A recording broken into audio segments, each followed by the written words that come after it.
We're continuing to follow the murder of Jasmine Pace. The man who's been charged, Chen, was back in court today. A judge set his bond at $5 million. Liam Collins has been following the case for 2 weeks and was back in the courtroom today.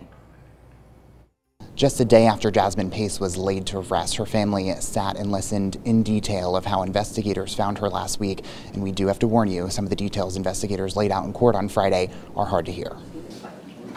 In a courtroom packed with Jasmine Pace's family and friends, they heard the gruesome details about the final moments of her life. There is no criminal that deserves a higher bond than Mr. Chen. Chen is being charged with criminal homicide and faces first-degree murder charges.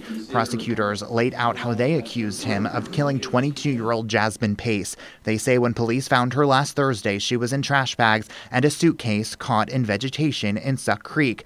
A medical examiner testified she was in a fetal position, her ankles bound in handcuffs to her right wrist. He estimates she had been stabbed about 60 times.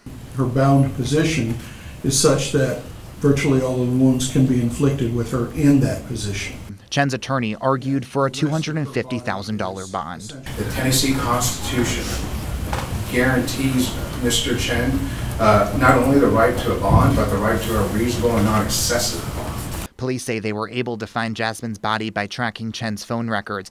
Those same phone records led them to his parents' home in Nolensville, Tennessee. Police said his first question to officers when they encountered him was if they had warrants and how many. His arrest warrants say police found glass fragments and Jasmine's belongings inside of his North Shore apartment. They also found bloodstains, which they were able to determine was hers. Or you're just able to say it's a large amount?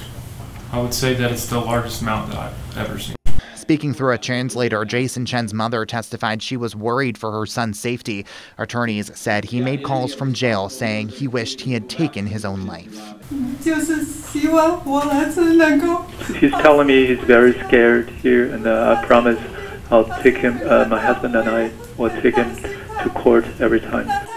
District Attorney Cody Wabb argued for no bond, calling him a flight risk, with the possibility of his family sending him to China upon release, where Chen's parents are originally from. And anywhere this defendant goes, we know based on proof presented today, the community is less safe. Judge Larry Abel set his bond at $5 million. If he makes bond, he would be required to wear an ankle monitor with geographical restrictions. Chen is due back in court on February 16th at 9 a.m. We will be there and tell you what we learn on air and online. Reporting from the Hamilton County Courthouse, Liam Collins, Local 3 News.